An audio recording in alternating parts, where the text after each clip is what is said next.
brand new product coming into the room. It is some sophisticated, serious cinema electronics.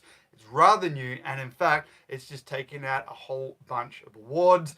And just as I checked a minute ago, August 23, right now this month, another huge massive award, A plus, going for this equipment right here. So what is it? We've got Premier, the Swedish brand. They've been doing stunning audiophile since, you know what, I'm not even sure since when they've been doing it, but I do know when I started doing Premier about 15 years ago in our hi-fi showroom, and they did this stunning integrated amplifier, and you can look through the grill and you saw these massive toroidals, two of them, boom, boom, dual mono design integrated. It was a beast. It was big. It was heavy. It was amazing. Fully balanced, stunning audio. Now, also back then, we did dabble in some of the integrated surround processors. They say integrated because it's not technically an AV receiver, because an AV receiver receives the radio. So didn't have an AM/FM radio receiver on board, so they call it a integrated, what do they call it? Cinema integrated amp. Anyway, so they've been playing with home cinema stuff for over 10 years now. At least that's when I first saw it about 12 years ago. And their 2-channel stuff's amazing.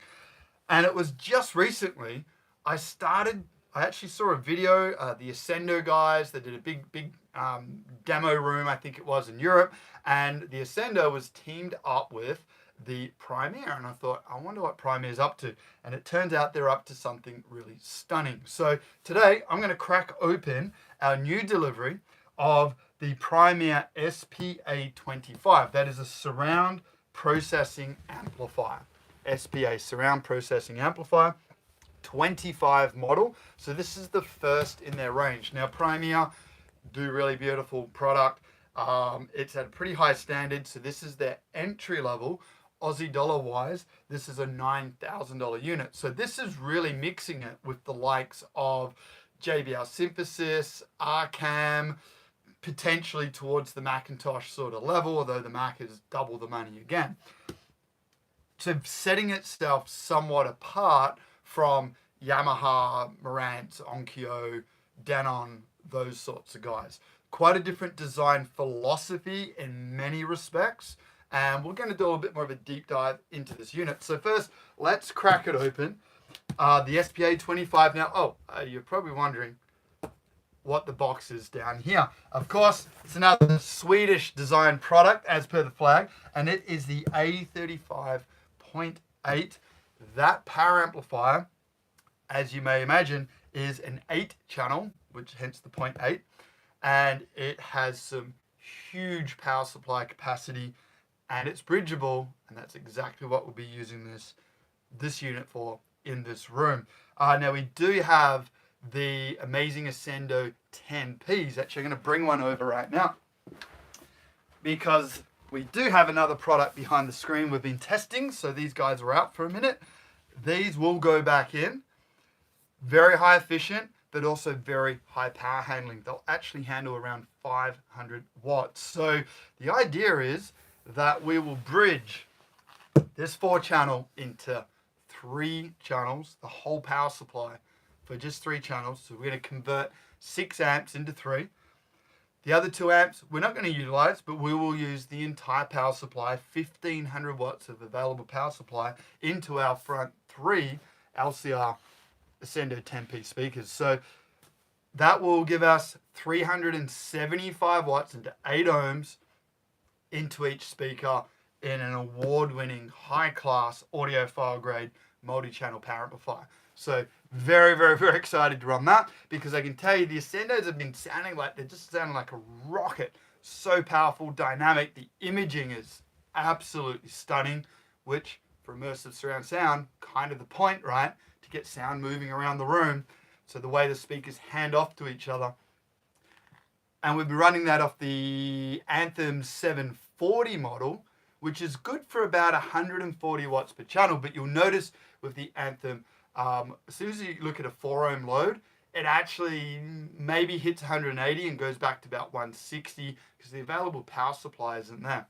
Now these are 8 ohms, so it gets its 140 and it's happy. With the Premier systems, say the SPA25, back to this integrated amplifier, or this surround processor amplifier, integrated would be more 2-channel, I guess. I'm trying to avoid the receiver word, right? So the surround processing amplifier here, it runs at 145 watts at 8 ohms and 250 into 4 ohms. It means it's got more power supply than a typical AV receiver. So can't wait to hear these speakers with, 350, almost 400 watts of power behind them. My associates over on the East Coast have got the 12Ps. They threw a big power amp behind them and they're like, Scott, yeah, you might think your 10Ps are running good off the Anthem. Just wait till you run a big power amp. So I really do love sort of where this product line can go, because you can get started really off a typical AVR pretty easily, but then you can add your power amps, you can really go on that journey to juice up your theater, and you got a product that keeps going. So the video's not about Ascendo. Let's move him aside and let's crack open for the first time the SPA25 from Premier. Now this unit indeed has the HDMI ports, the digital audio ports, the analog ports, all coming into it to allow the connectivity for all your favorite devices. Okay, we better do this properly and show off the box within the box, which we have. Sound of Scandinavia, certainly is. Okay, so accessories. We have, oh yeah, this is really cool. So they've got Premier Prisma. Now that's an award-winning networked integration streaming application system. So your smartphone, iPad can stream music into the unit. It's a little bit like, say, DLNA, HEOS, Sonos inside the amp, Roon, these sorts of technologies. Or for those that don't know what any of that is, it's a bit like a fancy way of getting AirPlay into the receiver. I've never used it, looking forward to checking that out. And that's a system they run on their 2-channel products as well. So you can create a family or a network of Prisma devices around the home. So quick start guide, I'll definitely need that later. Remote control, interestingly, not every AV receiver or high-end integrated amp out there has a remote these days, but they do have a nice smart remote control. So that is nice. We will use that for setup. Power supply, Australian, very clever. Thanks guys, so they're looking after us there. This did ship straight from Sweden to us, so appreciate that, although I got lots of those cables. Trigger cables, that's going to be very handy when we run to our big power amp. So when the main processor here boots up, you'll send a trigger, a little voltage signal to the power amp, and it's going to tell the power amp to wake up. So it's a nice little simple connection there, little mono trigger cable, plug and play, no soldering required. Interesting. So we do have a microphone. Now, one thing you're probably thinking straight away, what room correction software runs on this unit? So we have the Dirac Live built in. So definitely becoming a favorite. Marantz and Denon, the big units, are switching over as an upgrade, capable of Dirac. The JBL Synthesis is Dirac. The new Macintosh AVR is Dirac. And of course our Storm Audio that we run here is Dirac as well. Now it's Dirac up to the Dirac Live, and multi-bass, I'll have to check, it could be an option. And Dirac Art, which is game changer. Like Dirac Art is phenomenal. Oh, and I forgot to introduce behind the camera the amazing Justin, everybody. Hey guys. Hey Justin. So Justin and I have been teaming up on Thursday nights, playing in the showroom, allowing us to do more content. Don't have anyone in media right now, so if we don't go live, you guys don't see anything. So it's our way of getting stuff out there. So Justin, Dirac Live, we ran that the other day. Awesome. Yeah. Absolutely awesome. Game changer, right? Yeah, totally. You don't realize what the room is really doing until Art takes it away. Absolutely phenomenal. So this does not have Art right now. I'd hope that that would be a roadmap ahead. I would imagine bigger processors like this one, so units that have, some real grunt behind them, not just in their amplification and their DACs, but also on their actual DSP chips, would be capable of art. Now, no one's told me that is true, but I would love to see this unit run direct art. It may be in a limited capacity, that is, you might not have every other speaker support any particular speaker, like my Storm ISP actually does, but I've seen Direct Live now with lesser support channels implemented and really great results. So that's super cool. I love that they got Direct on board here. We got some batteries, we got some antennas, we've got a magic stick. What is that? Is that a volt pen? That is a turny thing. Test before using. It's probably a little voltage tester thing. I don't know. Someone probably thinks I'm an idiot because I don't know what that is. All right. Direct Live, Roon ready. I should show you to the camera, sorry. Direct Live, it's true. And we have Roon ready. Look at that beautiful building. Okay, Roon ready. So that's a fantastic way of streaming, discovering, and sorting your music. Something I'm going to get back up and running in this room. The Cubase, another streaming service, so that can stream straight through. Tidal, that's the one I was using up until Apple went high res, and I didn't renew my account, but I have to because I have to work out where all my nice playlists are gone. They're all hiding inside Tidal. What else we got? Manual, very nice, all in color as well. This stuff is nice, right? Beautiful. And of course, really, digital manual. I've already gone through the digital manual, so I've got some idea of what's going on. That's it for that one. All right. So let's check out the unit itself. Now, guys, you're going to love this. The build quality on these things are absolutely stunning. If they are anything like what the photos look like, which look like what the 2-channel gear I used to be working with looks like, then we're going to have this beautiful like 4 or 5 mil steel plate front fascia. It is some serious looking gear, and I'm going to be careful here. Now something else they do really different to others. I got the black one. Look, the silver one looks really beautiful. That we're in home cinema. I had to go black. Though anything 2-channel, I'd probably go silver. And I don't know, maybe I'm already regretting that I'm not. Hey, this is, oh no, it's not the power, it's the integrated. Cool. Or the surround amplifier. Okay, before we show off the back too much, getting in there, Justin, check out that front fascia. Look at that edge. That's wicked. That is beautiful. And I'm not sure if it's alloy or steel, but I mean, that volume, you can hear it kind of, I can feel it tick, tick, tick, tick, tick, tick. This is their style, right? So precision engineering right from the get-go, brushed metal. Look at that edge. Is that billet alloy? Yeah, it's a solid plate through the front. That's how they always do it. Check out the bottom. So I won't rest on that. So we have a three foot system. So they've been doing that forever. Every Premier product, 3-foot system. So really nice footers as well, right? So really just stunning build quality. Very, very different to your typical Japanese brands. No offense to the likes of Marantz and so forth, though, you know, to the credit, as you go up into the Marantz range, you do get more metal around the box and the Denon stuff, so the Marantz definitely really picking up. So let's check out the back end here. So we have a 9 channels on board. 9 channels. It's an 11-channel processor. We have 4 HDMI inputs.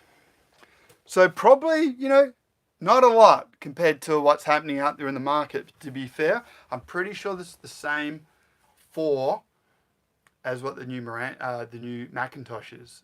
Macintosh have a pretty serious surround processing amplifier as well. So they've chose just 4. Now, to be fair, we were talking before, right? So, well, what do we run in this room? We run disc player because we love our Ultra Blu-ray. We run the Foxtel for 4K Formula 1. That's my thing. And anyone else that wants to watch cricket or whatever, I can demo it here. We run the Apple TV, so a media player. It's 3. And we also have a gaming system in here, which I never use, which is a PlayStation 5 for Gran Turismo, which I play every maybe quarter. Mate comes round, put the steering wheel in the room, and we go for it. We have some fun racing. We time trial against each other. It's pretty good.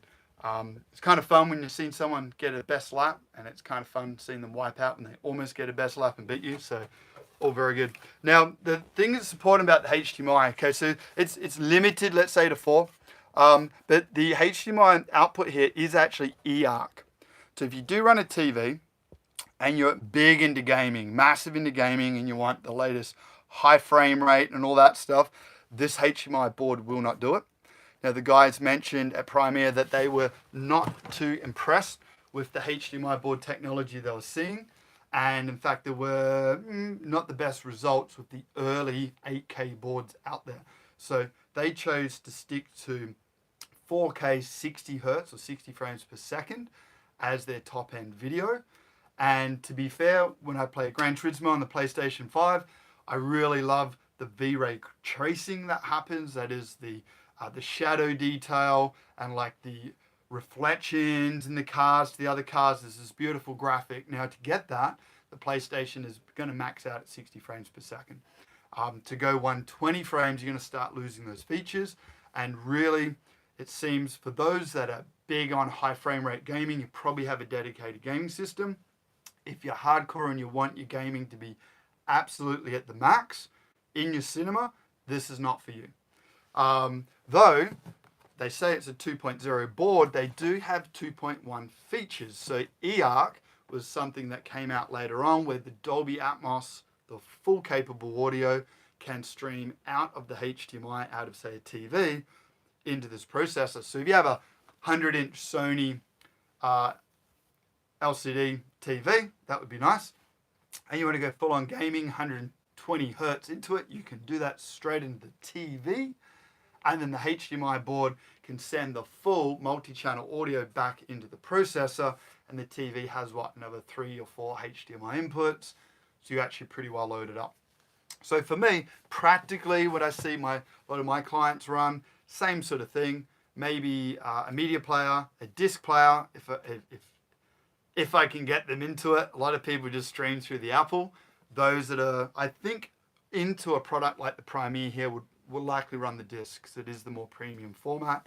And then maybe gaming, maybe satellite. So I think, what about you, Justin? Probably disc and streaming, like an Apple, and that's mainly disc and streaming, yeah. Yeah, and then for audio, I play a lot of audio through the Apple TV, which I love, but also hate because it's not the greatest resolution, it's not the greatest piece of hardware, and it's reminded me lately to maybe revisit my CDs, which are all backed up on a hard drive, and stream the CD quality in full bit rate with less jitter than coming down off the internet, and re-experience music in these rooms as well would be really cool. But I do love the video aspect, particularly like YouTube, watching music concerts and stuff like that. Bunch of music concerts I want to hunt down on Blu-ray now because I found them on YouTube and I'm like, I want to hear that stuff for real. So was it Feist? Feist, French Canadian singer. Wow. Such a cool, really jazzy, and then a bit of rock, and such a cool album or live show.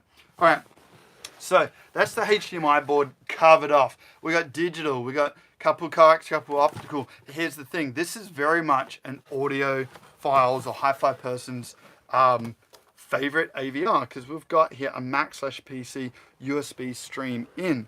I think the only other device I've seen do this in a surround processing amplifier, or let's just call it an AVR, would be, I think, the Macintosh. Their digital input board has something like this as well. I could be wrong. So they're really treating the audio stream very, very seriously here in the Primea. It's actually kind of heavy, so it's a bit awkward. We got LAN ports, actually 2 of them. That's interesting. So I have to read up why they feel the need for 2. So we've got Ethernet port, USB for, looks like that's for service, antenna for dual antenna for Bluetooth, for AirPlay, analog input. So we've actually got a lot of analog inputs. So, so the analog inputs double as multi-channel input. So input 1, 2, 3, 4 doubles as your surround left and right, center sub, surround and back inputs for multi-channel in. So that's very clever. Input 5 is just standard analog in. There's no balanced analog in, so I guess they'll really expect your most premium audio to actually be streaming straight into the processor itself. Now here's where it gets a bit interesting, right? A lot of AVRs we're used to seeing pre-outs all channels. Marantz, Yamaha, all those sorts of guys. In this unit, we have a pre-out front, left, and right, center, and then the subs. Now, I'm going to get back to the so-called limited amount of outputs on this and just talk about the subs for a second. Now, the subs are parallel, so there's 11 channel processing. These not 2 channels of subwoofer output. So that means that what comes out of one comes out of the other. For anything the direct does for EQ, timing, phase, amplitude, it's the same for both. So that's fine if you're running 2 subs up the front, symmetrical, no problems at all. Because it's symmetrical to the room. What applies to one applies to the other. Now, if you were to run, say, 2 subs, one front and one back of the room, then you're going to have to apply some sort of delay or various control between the 2 subs. So this unit won't do that by itself. You'll need the amplifier driving the second sub, or either of the subs, to have that on board. Now these days, to get DSP on board an amplifier, sub-amp, is pretty common. So it's not like you can't get that done. It's just you do need a few more tools at your disposal, which is usually pretty available, but you also do need extra skills to actually time that in. So I would imagine most people getting into this unit would likely be working with a specialist dealer to implement absolutely stunning sound from them, not just expecting there's one box to do the work, but the design of the audio, the design of the acoustics, the choice of speakers, the installation, and the calibration. If you are DIYing, you just do need to be mindful of doing some bass control, and we've got you covered because we're going to be doing some masterclass series soon, and we're going to be training people how to do these things like we do to get the best results. So I would have thought for a processor these days at this sort of money would have 2 independent subwoofer outputs, because then when you run the direct multi-bass live, you can be super lazy and let the automatic system do everything. But in this case, we probably need a few tools. It's likely that in this room, we're going to run 2 of the Pro subs from Ascendo up in the front corners, and we're going to work from there. If we were to run 4 subwoofers, the back subs would again still need some delay, so we'd need an amplifier or a bit of a mini DSP processor, which is a little unit that adds that delay into the system. All right, so that's enough on subwoofers. Anything else, Justin, on subwoofers? You're pretty happy with that? No, I love them. That's about it. Bigger and more is better? Yeah. Okay, good. Just very, very, astute advice there from Justin. Very good. Get a bigger one. So the other pre-outs, right? This is interesting. A lot of AVRs and processors that have to have all outputs. This is a integrated processor. So we've got amplifiers on board. We have LCR output and subs. So what that means is you can run an extra power amp to run your front channels. Now, if you have some beautiful hi-fi tower speakers, some Sonos Fabers, some Bowers & Wilkins, some big classic JBLs, something like that, you're probably going to want 200, 300 watts of power into them, even more than what this actually delivers. So you can run the pre-out into those. Now, here's where it gets really cool. These front channels, which typically run the front left and right speakers, can repurpose to run your Atmos backs. So that means that we've got the center, the surrounds, the surround backs, the front heights, and the back heights all running from this AVR. So it actually kind of is my dream AVR that I thought up some years ago, where the AVR's job is purely to run the effects channels, and you would go off board for your LCRs.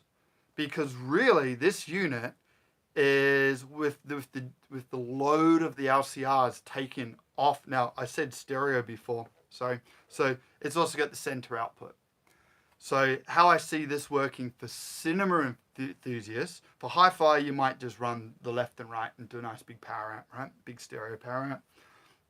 For cinema like we're doing, we're going to run our LCRs with more power. So the left, center, right pre-outs out into an off-board power amp. The center channel in the integrated here, that won't be used. But its available power supply definitely will, because they actually have an adaptive power supply. So we've got 810 watts of total power available into whichever amplifiers need them, up to 145 watts per channel. So we take the front, left and right, put that as height backs. We take the center channel out of the equation. We run a big power amp for LCRs. We're going to use the A35.8. We're going to bridge 6 channels to 375 watts, run them into our 10Ps. In the meantime, we're going to use the 8 amplifiers on board the SPA25 here to run surrounds, backs, Atmos height front, and then the Atmos back channels. It's 8 channels of amplification running from this guy. Now, there's no way we're going to run more than a handful of speakers at massive output at any given time out of those all 8 speakers, which means I would say that with the available power supply, this unit's going to be able to run those effects channels, whichever effects channel that needs it, it can run at a full 148 watts. 45 watts of power into 8 ohms. If it's a 4 ohm load, it's actually capable of about 250. So big amount of power from this. Very, very, very cool. I always figured that an AVR would really be an effects channels amplifier and a processor. Like that's its ideal job to me, because 100 plus watts of power for an effects channel for most theaters is really good juice, right? Particularly when you got efficient speakers like the Ascendo. So this is super cool. And when I say like proper power, like, we know, Denon, Marantz, Yamaha, they've got one power supply. Even if they, and if they're using all of the amplifiers on board, including the LCRs, they do a lot of the work, then the effects channel, say it's 110 watts times 9, when that's really a stereo power rating, it really means that maybe they're lucky to pull 70, 80 watts out of the effects channels while the front end's doing the work. Whereas with this combination, we literally got like double that. So it is very, very, very powerful. So yeah, 810 watts of total available power over those 8 channels means we've got about 101 watts constant with all channels driven, or 145 for whichever one needs it at the time, which to me is more practical. So how about that? We've got what I see as, and look, it's smart to have 9 channels, not 8, because you may want to start your theater off using one box, which is quite clever. It saves you a lot of money than buying another whole box of amplifiers. So you can get started in a 5.2 or 5.1, however you want to do your subs, 5.1.4 channel Dolby Atmos system, all off this one box. It's going to do that. It's going to do that beautifully. I can't wait to hear it compared to the Anthem. I'm expecting something very, very special. And then we're going to throw the massive power amplifier into the mix and see what it can do with ever more juice. So what else we got here? Bit of control port. All of the typical automation systems. I've already got codes written for it.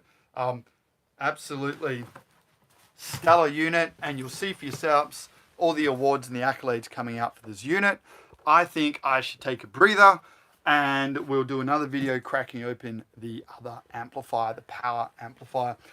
Any last words from you, Justin? Any questions? No, just the air vents on it, I noticed. Yeah. Outstanding. Yep. It's Oh yeah. breathe real well, top and bottom. And it's actually it's a thick case. I like the little logo. Yeah, it's all the little details as well. So it's going to breathe well when it's pushing out all that power. And with that, actually, as we look, the camera won't pick it up, but we look through here, this is a D-class power supply, D-class amplification as well. And I'm just going to look at some notes here, make sure I haven't missed anything else. So yeah, processing up to 7.1.4, obviously. We just need the extra power amps. The power, we talked about adaptive power supply. It'll put the power where it needs it. Dirac, the remote, the Prisma system.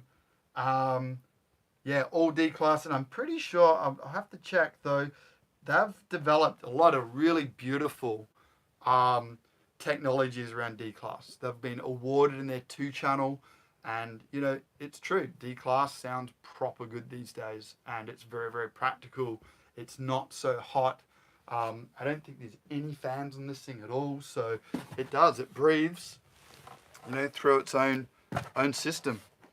Yeah, absolute stellar. Can't wait to plumb it in.